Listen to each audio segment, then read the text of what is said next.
La visite de Rachida Dati au Sahara occidental en février 2025 consacre un tournant majeur dans les relations franco-marocaines, en inaugurant un centre culturel français à La Aïoun et une annexe de l'ISMAC à Dakhla.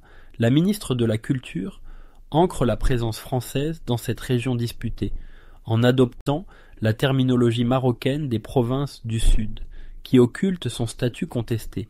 Derrière cet habillage culturel, l'initiative s'inscrit dans la continuité du soutien d'Emmanuel Macron au plan d'autonomie marocain officialisé en juillet 2024.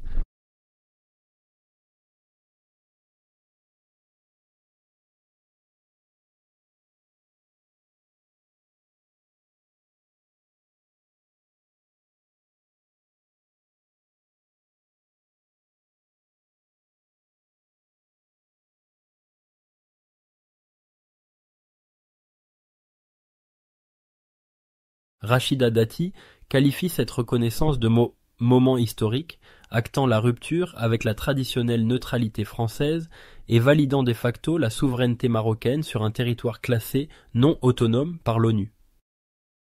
Ce réalignement stratégique de Paris exacerbe les tensions avec Alger, principal soutien du Front Polisario. Dès juillet 2024, l'Algérie avait rappelé son ambassadeur en dénonçant une complicité avec l'occupation. La visite de Dati, perçue comme une provocation diplomatique, aggrave cette crise. Sur le plan diplomatique, la France abandonne son rôle de médiateur au Maghreb, privilégiant Rabat au détriment d'Alger. Les relations énergétiques, gaz et sécuritaires, Sahel, piliers du partenariat franco-algérien, risquent d'en subir les conséquences. Sur le plan régional, Alger pourrait durcir son soutien au Polisario, entraînant un retour des tensions militaires, comme après la rupture du cessez-le-feu en 2023.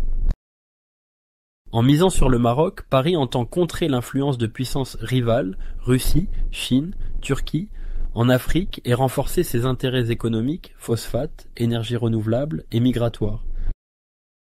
Mais cette réorientation comporte des risques juridiques. La Cour de justice de l'UE a déjà invalidé des accords commerciaux impliquant le Sahara occidental sans consultation des Sahraouis. Ce virage pro-marocain divise la scène politique française. La droite et extrême droite saluent un réalisme géopolitique, LR et le RN vantant le Maroc comme partenaire incontournable.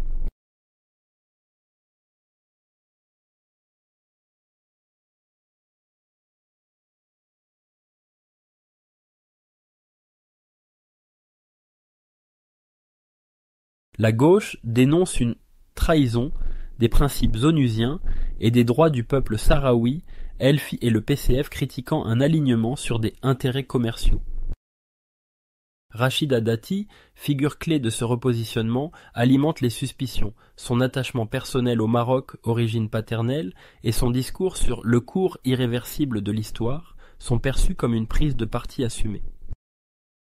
En privilégiant Rabat, la France prend un pari géopolitique risqué. Pour l'Algérie, marginalisée, elle pourrait se rapprocher de Moscou ou Ankara, affaiblissant l'influence française en Afrique.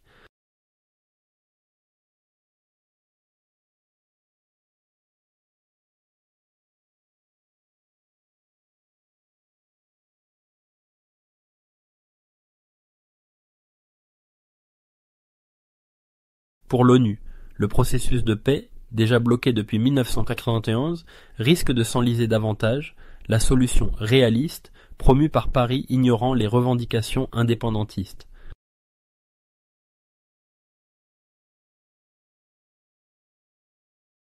Pour la France, son image de médiateur neutre s'effrite, remplacée par celle d'un acteur partial, au risque de saper sa crédibilité internationale.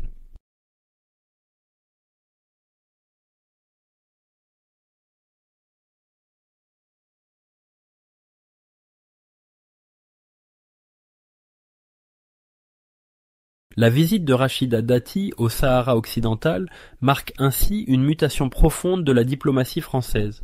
En misant sur le Maroc, Paris renforce un allié stratégique mais au prix d'une fracture régionale durable et d'un bras de fer inédit avec Alger. Dans ce jeu à trois, la culture, instrumentalisé en levier d'influence, peine à masquer une réalité plus brutale. Le conflit sahraoui demeure une poudrière, et la France, en choisissant son camp, s'expose au rôle périlleux d'incendiaire diplomatique. Mais qu'en pensez-vous? Cette stratégie de la France est-elle un pari gagnant ou un risque diplomatique majeur? Êtes-vous d'accord avec cet alignement sur Rabat ou au contraire? Pensez-vous que Paris commet une erreur stratégique? Appel à l'action, c'est à vous de jouer. Donnez-nous votre avis.